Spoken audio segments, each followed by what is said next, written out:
الحمد لله رب العالمين والصلاة والسلام على نبينا محمد وعلى آله وصحبه وسلم أما بعد. To continue in the study of Nukhbatul Fikr of Al-Hafidh ibn Hajr, today he discusses the affair of ijaza. Ijaza is the permission to narrate the narration. Either it's given verbally or it's written. So ijaza is a permission for you to narrate from your teacher, and it's either given verbally or written. The scholars, they mentioned that for an ijaza there has to be 4 arkan, or there's 4 pillars for ijaza. 4 pillars for ijaza. Now, the first pillar is the one given the ijaza. So there must be someone to give the ijaza, the permission. The second pillar is the one receiving it. So someone gives it, and another person receives the permission. Number 3, what the ijaza is given for. For example, what is the book he is being given permission for, or narrations he's given permission for. And the fourth one is the wording used for ijaza. The wording used for ijaza. So at times they use different wordings for ijaza to permit the narrator to narrate from him. To permit the narrator to narrate from him. For example, they use wording such as, I give permission to the narrator to relay what I have heard and relayed. They say, Ajastu fulan, I give permission to the so-and-so individual to relay from me what I have heard and relayed from other scholars. So this is a form of them giving ijaza. Now some scholars, they mention, it is only considered to be okay for this ijaza to be acceptable is if the scholar if the scholar given the permission is a scholar himself, and the one receiving it is knowledgeable, and the one receiving it is a person of knowledge. So if you find someone saying, who doesn't have knowledge, for example, that he has a book full of ijazat, and does not even know the Arabic language, and doesn't know anything of knowledge, the ijazah doesn't benefit him in one bit. Or rather, scholars, some of them say it's a condition. Although the correct stance is not a condition, but some of the scholars, they went to that extent to saying if a person is not a scholar, he can't give ijazah. And the one who is receiving it is not a person of knowledge, he cannot accept an ijazah. He cannot accept an ijazah. Although that's not the correct stance. The correct stance is permissible, but nonetheless, we shouldn't go easy going regarding ijazat. Merely having ijazat does not benefit a person if he does not have knowledge. Now, if it is done verbally, it's called mushafaha. Mushafaha. That is when it's done verbally. And if it's done written, it's called mukataba. It's written. As for if it is permitted to relay, what you are given as permission to relay about. So if a scholar gave you an ijazah and said, relay from me, and you received that ijazah from him, then the majority of the scholars say it's permissible for you to relay that affair that you are given permission for. I mean, you can relate to others and also give ijazat. As for the authenticity, as for the strongest ijazah, there's called munawala. Al-munawala is the strongest ijazah. That is where a scholar gives you his book. He gives you a book that he's written, or a book of his narrations, and he says to you, this is my book, relay from it. Relay from it. This is the strongest form of ijazah. It's called al-munawala, where the scholar gives a book to one of his students, and it is accompanied by permission to narrate from this book and from the shaykh. This is the highest type of ijazah. Now, there's no difference regarding that. The scholars have consensus that this is the highest form of ijazah, munawala, with permission. Some of the scholars of hadith have mentioned other types of ijazat, or other types of ways to narrate from a shaykh. One of them is that which is the most common today. One of them is that which is the most common today, which is called wijada, where you find a book, or get in a possession of a book, or a manuscript, or something which is written from an author, and you are sure that it is his writing or his book. And you are sure that it is his writing or his book. Imam Muqbil rahimahullah said, one can act in accordance to it if it is writing, if the writing is identified, or one is sure about the book. It does not remain in this time for many of the people except wijada. So in our time, what we have is wijada. We have a book, a scholar wrote a book, we find that book, we read from it and benefit from it. That's called wijada. Now, there's a proof for this in the hadith of the Prophet ﷺ, that this will occur in latter times. That this kind of taking knowledge will occur in latter times. It comes that the Prophet ﷺ asked the Sahaba radiallahu anhum one day, which of the creation is the most amazing to you? That you find the most amazing in Iman? They said the angels, the malaika. He said, how would they not believe whilst they are with their Lord? Then they mentioned the prophets. He said, how would they not believe whilst the revelation is sent down to them? Then they said, us, meaning the companions, Sahaba. He said, how would you not believe and I am amongst you? They said, then who are you referring to, O Messenger of Allah, sallallahu alaihi wasallam? He said, people that will come after you who will find papers and believe in that which is in it. They will find papers and believe in that which is in it. They are the most amazing people in Iman. This narration is authentic to the Prophet ﷺ, as Imam Nukhbatul Fikr mentioned. Thus, majority of us nowadays, we have wijada, where we find a book and we benefit from it, that which has been authored by the scholars of the past and the scholars of today. Number two, another type of taking knowledge from in that time, as wasiyya bil kitab, was where a bequest of the book was given by the sheikh. A bequest of the book was given by the sheikh. Or he entrusts him to travel with it. So he would give his student a book and he said, I've left this for you, narrate from it. Or he would give him a book and say, travel with this book to so-and-so land and narrate from it. This is wasiyah. This is a bequest by him giving his book. Now this is also a permissible way to narrate a hadith in that time as an accepted form of narration. From those who accepted it was Muhammad ibn Sirin and others. And later on, Imam Al-Albani, Imam Al-Wadi'i, they both said that this is an acceptable form of narrating. If a teacher gives you a book and gives you wasiyah, and he bequests you with this book and says to you, take care of this book and narrate from it, then it's acceptable. The third type, another type is Al-I'lam. Al-I'lam was when the sheikh announces about a book that it contains different hadith that he has heard from his sheikh. He basically informs his student about some of his reports, but without giving permission. Without giving permission to relay from it. So your example in our time, let's say you're sitting with a scholar and he says to you, something occurred in my time, but he doesn't tell you, narrate this story from me. He tells you a story, but he doesn't tell you, narrate this story from me. Can you narrate that story? Are you allowed to narrate this story? This is what is being referred to here. If you take into a present time example. So if the sheikh informs a student that this narration of this book is from that which he heard from so-and-so or reported it, sufficing with that without saying relate from me, or I give you permission to relate. He doesn't mention any of this, or similar to it, then it's permissible to narrate from him. It's permissible to narrate from him. So let's say a scholar tells you today a story, but does not tell you, narrate it from me, doesn't give you permission, and he does not prohibit you or reject from you to narrate to others, you can narrate it. You can narrate it. It's called Al-I'lam. Then there is times when a scholar, some of them, they went into different affairs. They didn't give permission, but they give general ijazat. For example, they say this book is, I give ijazat to every Muslim. I give every Muslim permission to narrate this book for me.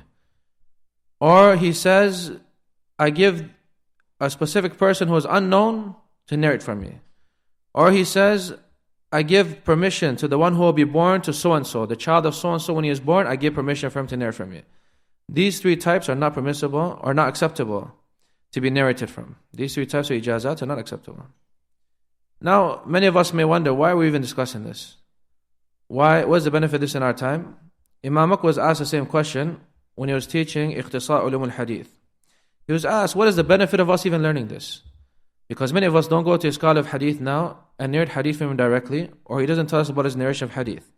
What is the benefit of this if we don't have these types of forms of ijazat today, and there's no need for it? He said, knowing terminologies is important. He said, you'll read in the books of the scholars and read how they attain their knowledge, thus you should know these rulings. For example, you find a scholar, his knowledge was based on al-wijada. You know the ruling of it now. Another scholar, he had a wasiyah with a specific book, you know the ruling of it now. If you don't know these rulings and how they attain their knowledge, you're going to fall into many mistakes. Secondly, it's also from ilm, it's from knowledge. To remain ignorant of affairs like this is not befitting for a student of knowledge. Thus, a student of knowledge tries to attain as much knowledge as he can. And the scholars have mentioned this in their books. Any book of science of hadith you'll find that these are mentioned in it. Thus, it's important for the student to understand these terminologies, al-wijada, al-wasiyya, al-i'lam, al-munawala, what these affairs they intend by it and what they mean. Then he mentions after that regarding names and narrators. Now this is the latter part of the book. The book is almost ending. So now he goes into something which is a bit more difficult. Imam Muqbil rahimahullah, it was said to him that the beginning of the book is easier than the ending of it in the science of hadith. He said to him, Imam Muqbil replied to him that the beginning of the book is used more for examples. It's used more, that the beginning of the book is used more by the people. For example, they say this hadith is hasan, and this hadith is da'if, and this hadith is munkar. As for the ending of it, now we get to the names of the narrators and different affairs pertaining to them, then it is in need of memorization. It is in need of memorization. And it is in need of practice. So he says himself, as for me, the last part of the book is harder on me than the beginning of it. Because the beginning of it, we know from much practice what is munkar and what is mu'adal, and other than that from terminologies.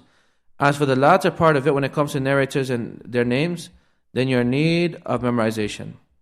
So we'll get to it now, some of the benefits that they mention here.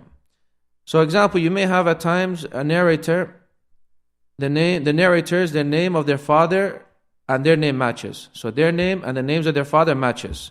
But they are two different people. You would have to try to identify who they are. This is called in the science of hadith al-muttafiq wal-muftariq.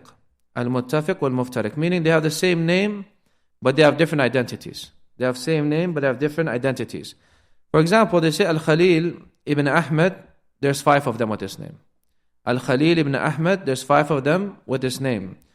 So now if you have 5 individuals with the same exact name, you have to identify who is who. Because if you don't identify that, then you'll make mistakes in the grading of the hadith. Al-Khalil ibn Ahmed, for example, one of them is the grammarian. One of them is a grammarian from Basra. He is called Al-Khalil ibn Ahmed as well. Another one is Al-Khalil ibn Ahmed is also Abu Sa'id al-Sijzi, the famous Hanafi scholar. And there's 3 others. Then he says, if the names match in writing but differ in pronunciation, then the narrators are called Mu'talif wal-Mukhtalif. Al-Mu'talif wal-Mukhtalif. Meaning that their name is same in writing but different in articulation. Their name, if you read it in writing, is the same, but when you articulate it, it's different. Example, Salam and Salam. Salam and Salam. One has a shadda and one doesn't. If you don't have understanding of who that is, maybe you may make a mistake and grade the narration wrong. Example, Umara and Imara. Umara and Imara. For example, Bishr and Busr. Bishr and Busr. These are names in the writing, they are the same, but in articulation, they are completely different. The way they articulate is completely different. And you'll find this at times that the scholars, they pay great concern to this. Why? Because in the past, they didn't have these harakat and this tashkil. They would say, example, al-mu'jama. Anyone knows what al-mu'jama is? What does al-mu'jama mean? What does it have? It has the dots. Al-muhmala has no dots, for example. And they would discuss it when they go to the word or the letter, they'll say this one's al-mu'jama, and like this, al-fawqiyya, tahtiyya, like this. Or it has 2 dots or 3 dots, and like that. So they would define it like that. But nowadays, many of us, we don't have that trouble no more, because the books are printed with these harakat, and it is printed seen is printed as seen, and sheen is printed as sheen. Well, back in the day, sometimes you have to identify this is as sheen al-mu'jama.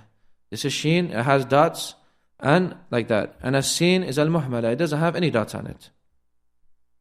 Ibn Salah, he mentioned that this chapter is important, for if one does not know it, he'll make many mistakes. Now, as we mentioned, this is extremely difficult for the beginner, but this comes with practice and looking at narrators and their conditions more. Then he says, if the names are the same, but their fathers are different, or vice versa, then it's called mutashabih. The names are the same, but the fathers are different, or vice versa, then it's called mutashabih. For example, you have Shurayh ibn al-Nu'man and Surayj ibn al-Nu'man. So one is with a sheen and one is with a sin. The one with the sheen, Shurayh ibn al-Nu'man, is a tabi'i who narrated from Ali radiallahu anhu. And Surayj ibn al-Nu'man with the sin is from the teacher al-Bukhari. You would have to identify this. You would have to be able to identify who is being referred to here, so you can grade upon the narration correctly and identify who is being narrated. Now, as you mentioned, this comes with practice and reading much the books of Ar-Rijal, books of men. Then he says the intent behind all of this is to memorize different narrators' names, their time periods, how their names are pronounced, so that mistakes aren't made thinking someone else is another individual. That someone is the wrong individual. So the intent behind is to memorize different names. You have to memorize. It is important for us to memorize the names of our Salaf and the names of narrators and the narrators of a hadith. It is important for Ahl Sunnah to pay concern to that. We shouldn't be the Juhal, they memorize all the names of the superstars. The Fusaq, they memorize all the singers' names. You ask him a singer from 1980, he knows all of his names. If you ask about singers in 1990s, he knows their names.